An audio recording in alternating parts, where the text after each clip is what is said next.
सबैभन्दा धेरै सुन तथा हीरा उत्पादन हुने महादेश कुन हो भनेर सोधेको छ। फर्स्टमा हामीलाई के सोधेको छ? प्रश्न नम्बर 1 मा विश्वमा सबैभन्दा धेरै सुन तथा हीरा उत्पादन हुने महादेश कुन हो भनेर सोधेको छ है हामीलाई। ल हाम्रो अप्सनमा के छ हेरौँ त। एसिया महादेश है, युरोप महादेश, उत्तर अमेरिका महादेश, अफ्रिका महादेश है। हाम्रो क्वेसन के छ? विश्वमा सबैभन्दा धेरै सुन तथा हीरा उत्पादन हुने महादेश कुन हो भनेर हामीलाई सोधेको छ है।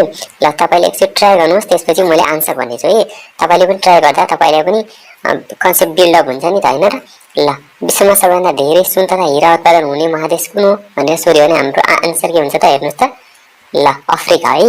ल अफ्रिका जसले पनि भन्नुभएको थियो उहाँको एकदमै राइट आन्सर रहेको छ। अफ्रिकामा सबैभन्दा धेरै सुन तथा हीरा उत्पादन हुन्छ है। ल अब दोस्रो नम्बर प्रश्नमा जाम।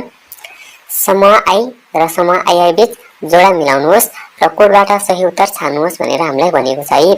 समूह आई र आई है। ल समूह आई यता दिएको छ, समूह आई यता दिएको छ है। ल हाम्रो बर्मा दिएको छ, मेसोपोटामिया दिएको छ, पर्सिया दिएको छ र हाम्रो गोल्ड कोस्ट दिएको छ। भनेपछि हाम्रो समूह आईमा के दिएको छ? घाना, इरान, म्यानमार र हाम्रो इराक दिएको छ है। पहिला चाहिँ यो देशहरूलाई अहिले घाना हामीले इराक भनेर चिन्छौँ। यो देशलाई पहिला कुन सभ्यता थियो अथवा कुन पुरानो नामले चिनिन्थ्यो भनेर हामीलाई सोधेको है। ल हेर्नुहोस् त। ल तपाईले एकचोटि ट्राई गर्नुहोस्, त्यसपछि म भन्छु नि है। ल ट्राई गर्नुभयो। ल मैले भने है बर्मा है, जुन बर्मा छ नि हाम्रो म्यानमारको पुरानो नाम है। म्यानमारको पुरानो नाम के रहेछ? बर्मा है। बर्मा भनेपछि म्यानमारलाई पहिला बर्मा भनिन्थ्यो है। ल अब मेसोपोटामिया कताबाट सुरु भएको हो हेर्नुहोस् है। मेसोपोटामिया कताबाट सुरु भएको भन्नुहोस् त? इराकबाट है। इराकको सभ्यता है, इराकको पुरानो सभ्यता हैन। सबभन्दा पुरानो सभ्यता के हो? मेसोपोटामिया है। ल अब पर्सिया, पर्सिया भनेको हाम्रो इरान पनि हो है। इरानलाई हामीले पर्सिया भनेर चिन्थ्यौँ है। गोल्ड कोस्ट है, गोल्ड कोस्ट भनेको हाम्रो के रहेछ? घाना है। घानालाई के पनि भन्थ्यो? गोल्ड कोस्ट पनि भन्थ्यो है। भनेपछि अप्सन कुन मिल्यो? 1 को सी, 2 को डी, भनेपछि 1 को सी, 2 को डी, 3 को बी र 4 को 1, भनेपछि ए अप्सन करेक्ट भयो त कि कुन भयो? 1 को सी, 2 को डी, 3 को बी, 4 को 1 नै हो है। ल ए अप्सन करेक्ट भयो है। ल अब अर्कोमा जाम। ल 3 नम्बरमा जाम। नेपालको वर्तमान राष्ट्रिय गान व्यवस्थापिका संसदबाट धुन सहित कहिले सार्वजनिक भएको थियो भनेर सोधेको छ। हेर्नुहोस् त, एकदमै इम्पोर्टेन्ट क्वेसन है। नेपालको वर्तमान राष्ट्रिय गान व्यवस्थापिका संसदबाट धुन सहित कहिले सार्वजनिक भएको थियो भनेर हामीलाई क्वेसन सोधेको छ है। ल हाम्रो अप्सनमा हेरौँ त। 2064 जेठ 15 गते है, 2065 जेठ 15 गते, 2065 साउन 14 गते, 2065 साउन 28 गते है। हाम्रो व्यवस्थापिकाबाट है, व्यवस्थापिका संसदबाट हाम्रो राष्ट्रिय गान जुन चाहिँ धुन सहित नै कहिले सार्वजनिक भयो भनेर हामीलाई सोधेको छ है। ल एकचोटि ट्राई गर्नुहोस् त तपाईले, एकचोटि ट्राई गर्नुहोस् है। ल म भनौँ त। ल हाम्रो आन्सर के हो? 2065 साल साउन 14 गते चाहिँ नेपाली राष्ट्रिय गानको धुन सहित व्यवस्थापिका संसदबाट सार्वजनिक भएको थियो है। ल 2065 साउन 14 गते है। ल याद गर्ने राख्नु होला। ल अब 4 नम्बरमा जाम। नेपालसँग दौत्य सम्बन्ध कायम भएको पहिलो मुलुक संयुक्त अधिराज्य भन्नुपर्ने, संयुक्त राष्ट्र अधिराज्य भन्दा नि हुन्छ है। ल जस युनाइटेड किङडम हो अथवा हामीले बेलायत भनेर पनि चिन्छौँ हैन। संयुक्त अधिराज्य हो भने दोस्रो मुलुक कुन हो भनेर सोधेको छ है। नेपालसँग पहिलो दौत्य सम्बन्ध कायम गर्ने राष्ट्र कुन रहेछ? संयुक्त अधिराज्य भनेपछि हाम्रो दोस्रो कुन हो भनेर हामीलाई सोधेको छ है। ल हाम्रो अप्सनमा के छ?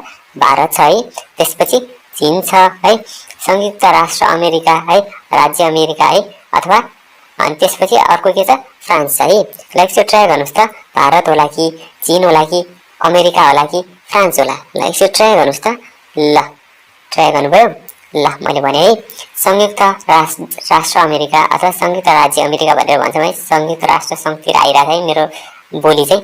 संयुक्त राज्य अमेरिका हैन, युएसए पनि भन्छौँ नि हैन र, अमेरिका भन्दा हुन्छ है। ल 5 नम्बरमा जाऊ है।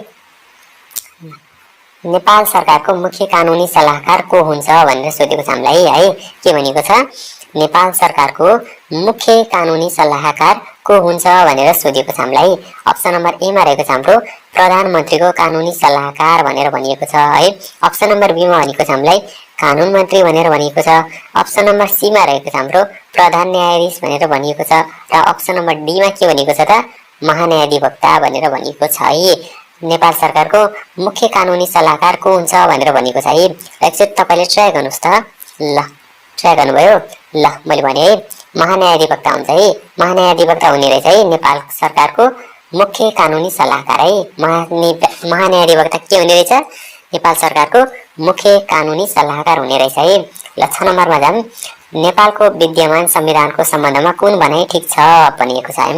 हामीलाई के अब अप्सन दिएको छ 35 भाग 308 धारा र 3 अनुसूची है।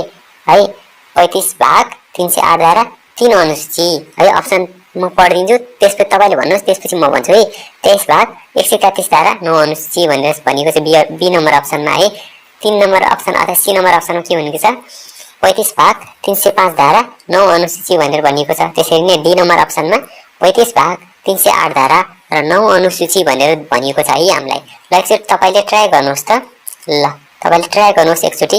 ल मैले भनौँ त, एकदमै सजिलो क्वेसन पनि हो नि हैन र यो त। 35 भाग 308 धारा र 9 अनुसूची भनेपछि हाम्रो कुन अप्सन ठिक भयो त? डी नम्बर अप्सन ठिक भयो है। ल अब 7 नम्बर जाम है। 7 नम्बरमा जाँदा हुन्छ है। ल नेपालमा लिच्छवी कालमा राजकीय भाषा के थियो भनेर भनिएको छ है। नेपालमा लिच्छवी कालमा राजकीय भाषा के थियो भनेर हामीलाई भनिएको छ है। हाम्रो अप्सनमा के छ हेरौँ है। नेपाल भाषा है, राई भाषा भनेर हामीले अप्सनमा दिएको छ, संस्कृत भाषा र हाम्रो खस भाषा भनेर अप्सनमा दिएको छ है। नेपालमा लिच्छवी कालमा राजकीय भाषा के थियो भनेर हामीलाई क्वेसन सोधेको छ। ल एकचोटि तपाईले ट्राई गर्नुहोस् त। ल ट्राई गर्नुभयो। ल हाम्रो लिच्छवी कालमा संस्कृत भाषा राजकीय भाषाको रूपमा परिचित थियो अथवा राजकीय भाषाको रूपमा मान्यता दिएको थियो है संस्कृत भाषालाई। लिच्छवी कालमा कुन भाषालाई रहेछ राजकीय भाषाको रूपमा एक्सेप्ट गरेको? संस्कृत भाषा है। कुन रहेछ? संस्कृत भाषा। ल 8 नम्बरमा हेरौँ। विश्व मृगौला दिवस कहिले मनाइन्छ भनेर भनिएको छ है। के भनेको छ? विश्व मृगौला दिवस कहिले मनाइन्छ भनेर हामीलाई भनिएको छ। हाम्रो अप्सनहरू हेरौँ। अप्रिल 15 हो कि है, मार्च 9 हो कि, जुलाई 11 हो कि है, अगस्त 27 हो भनेर हामीलाई अप्सन दिएको छ है। र मृगौला दिवस कहिले मनाइन्छ होला? एकचोटि ट्राई तपाईले गेस गर्नुहोस् त। ल गेस गर्नुहोस् है। ल गेस गर्नुभयो। ल हाम्रो विश्व मृगौला दिवस कहिले मनाइन्छ त? मार्च 9 मा मनाइन्छ है। कहिले मनाइन्छ? मार्च 9 मा मनाइन्छ है मृगौला दिवस है। विश्व मृगौला दिवस मार्च 9 मा मनाइन्छ। ल 9 नम्बर क्वेसनमा हेरौँ। दोस्रो विश्वयुद्धपछि जापानको हिरोसिमाको भ्रमण गर्ने अमेरिकी बहालवाला प्रधानमन्त्री को हुन् भनेको छ है। अहिले बहालमा रहेको प्रधानमन्त्री अथवा राष्ट्रपति है। सरी कस्तो मैले उल्टो पढेछु, सरी। राष्ट्रपति मध्ये अमेरिकाको दोस्रो विश्वयुद्धपछि हिरोसिमामा भ्रमण गर्ने राष्ट्रपति को हुन् दिएको मध्ये भनेर भनिएको छ है हामीलाई। हाम्रो अप्सनहरू के छ? जिमी कार्टर है, जिमी कार्टर हुन् कि रिचर्ड निक्सन हुन् कि है, बाराक ओबामा हुनुपर्ने, बाराक ओबामा भएछ है। ल ठिक छ, बाराक ओबामा भनेर सम्झनु। अनि कुनै पनि होइन भनेर भनिएको छ है हामीलाई। दोस्रो विश्वयुद्धपछि हाम्रो जापानको हिरोसिमामा हाम्रो तहस नहस भएको थियो नि त हैन र, बम खसालेर हो। हिरोसिमामा भ्रमण गर्ने अमेरिकी राष्ट्रपति को हुन् भनेर हामीलाई भनिएको छ है। ल एकचोटि तपाईले ट्राई गर्नुहोस् त। ल ट्राई गर्नुहोस् त। ल मैले भने है। ल हाम्रो बाराक ओबामा राष्ट्रपति थिए नि, उनी चाहिँ हाम्रो यो हिरोसिमामा पनि भ्रमण गरेका थिए है। उनले हिरोसिमामा भ्रमण गर्ने को रहेछ नि त? बाराक ओबामा है। ल 10 नम्बरमा जाम हामी। गोबी मरुभूमि कुन महादेशमा पर्दछ भनेर हामीलाई क्वेसन सोधेको छ है। के भनेको छ? गोबी मरुभूमि कुन महादेशमा पर्दछ भनेर हामीलाई क्वेसन सोधेको छ। अप्सन नम्बर ए मा के छ? हाम्रो एसिया छ। अप्सन नम्बर बी मा के छ? हाम्रो युरोप छ। अप्सन नम्बर सी मा के छ? हाम्रो अफ्रिका छ। अप्सन नम्बर डी मा के छ? हाम्रो दक्षिण अमेरिका छ है। गोबी मरुभूमि कुन महादेशमा पर्दछ? एकचोटि ट्राई गर्नुहोस् त। तपाईले गेस गर्नुहोस् त। तपाईले सजिलै गेस गर्न सक्नुहुन्छ होला है। ल एकचोटि ट्राई गर्नुहोस् है। ल मैले भनौँ त, गोबी मरुभूमि हाम्रो एसिया महादेशमा पर्दछ है। कुन महादेशमा पर्दो रहेछ त? एसिया महादेशमा पर्दछ है।